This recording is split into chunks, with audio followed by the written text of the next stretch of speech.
Therefore, we start with our next stage. Here we slightly change the outline of the diagram. Please follow these 4 curves. Here also the same way we will make these 4 curves. The last curve we will join with each other. This is how we join the last curve. And similarly here also, except in the median plane, of course we show the joining, but we leave a small demarcation in the median plane so that it would be easier for us to know this. And if we draw this curve, we will understand these 2 are mandibular arches which have joined with each other. So here we complete our mandibular arches. This mandibular arch, as they have joined with each other, they have developed into the lower lip. Please mark it, lower lip and lower jaw. Then we come above that, maxillary. So therefore, now here, these 2 maxillary processes, they will join with lateral nasal process. That is what we have to show. And this is how we draw. Now we complete the 2 eyeballs, that is a lens placard we complete on either side.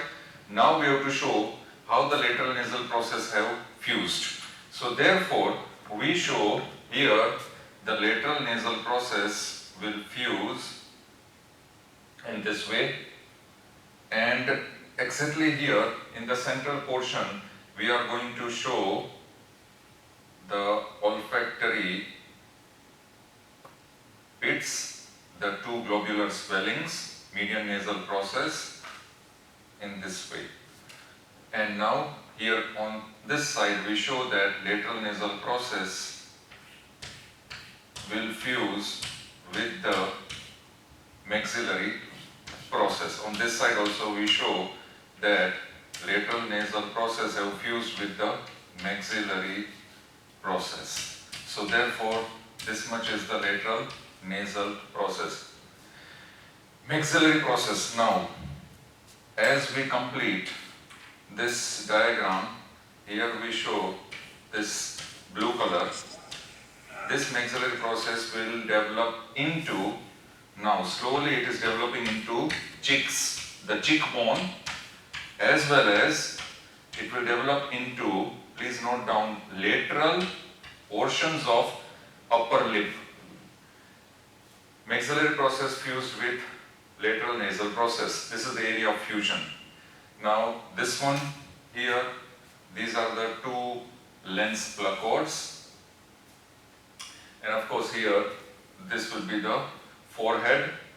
We are not interested in that, we are interested only in this portion now, and that one will be median nasal process and the 2 globular swellings, these 2 globular swellings. So what have we shown at this stage? The fusion of maxillary with the lateral nasal process. We have shown here the fusion of maxillary process with the lateral nasal process. Now, before it fuses, there will be a short strip of ectoderm which will be burrowed inside, or which will be deposited inside in the groove present between maxillary process and lateral nasal process. And that short strip of ectoderm, if I just show you that strip of ectoderm, I'll put here one color and here I'll put yellow color. This strip of ectoderm which is buried in this groove will be now converted into naso-optic furrow, or it is called nasolacrimal duct. So this naso-optic furrow in later stage will develop into nasolacrimal duct. We know the nasolacrimal duct from lacrimal sac, it will open into the inferior meatus of the nose. This is an important stage in which During the fusion of maxillary process with lateral nasal process, as we have shown, there will be a strip of ectoderm which is burrowed. It will get buried inside this canal, and the name of this canal is naso-optic furrow. And later on, this naso-optic furrow will develop into nasolacrimal duct. So here we mark this structure here as naso-optic furrow. Naso-optic furrow. And this stage we mark it as fusion of maxillary process with lateral nasal process. Now next diagram. In the next diagram, same way, but what we have to show is this fusion, maxillary and lateral nasal process will fuse, it will come medially. All the structures will come more medially towards the median plane. And these maxillary processes will now fuse with the globular processes. And these two globular processes have fused with each other already. They will fuse with each other and they will develop into the philtrum and central part of upper lip and premaxilla. But now what we have to show is that there will be fusion of maxillary process with these globular processes. So let us draw this diagram. Once again we show 1, 2, 3 and 4. Once again over here what we need to show will be 1, 2, 3 and 4. And we complete the fourth structure.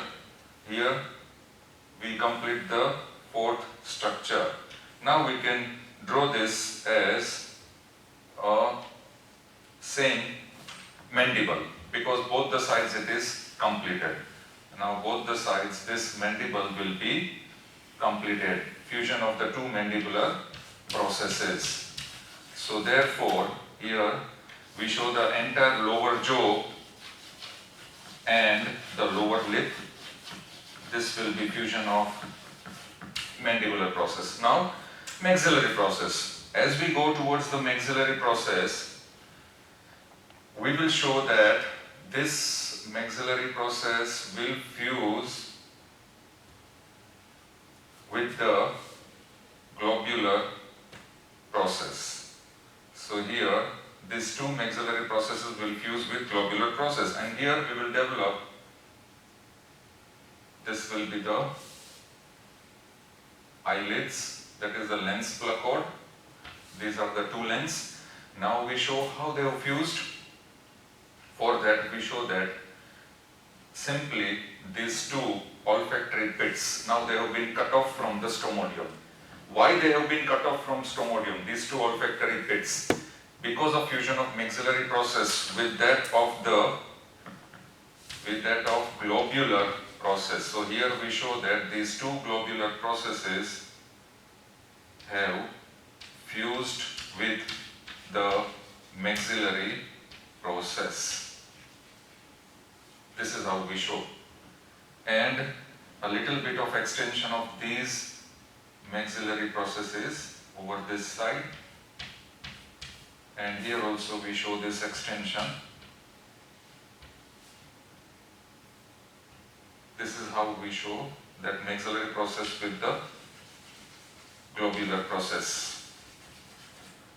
And then the lateral nasal process of both the sides, these two lateral nasal process of both the sides, they will also fuse with the globular process. They will also fuse with the globular process. So this is how we show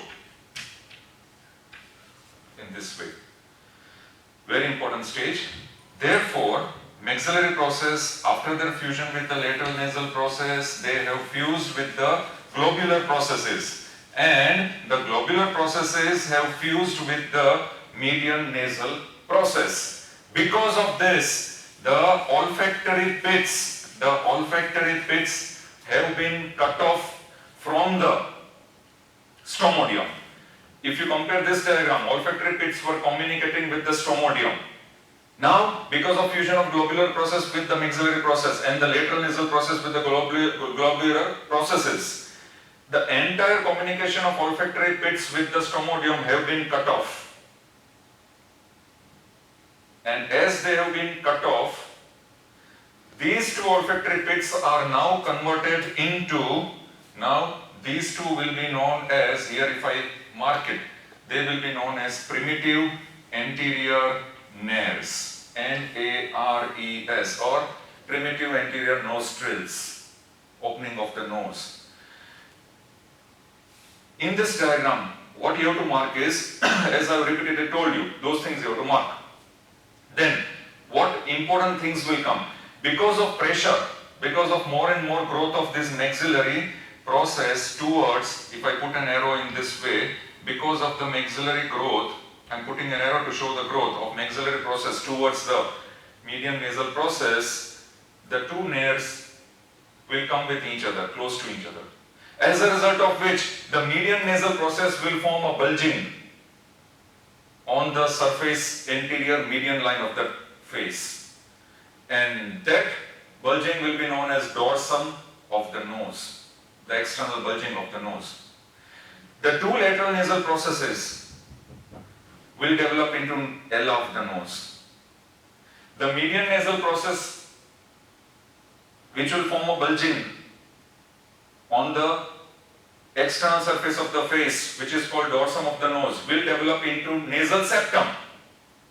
And lowermost caudal part of the median nasal process, which were known as the globular swellings, which have fused with each other, as well as these globular swellings are fused with maxillary process, will develop into philtrum of the upper lip and premaxillary portion of the hard palate, premaxilla. So this is our second last stage, where we show the fusion of maxillary process with the globular swellings of median nasal process.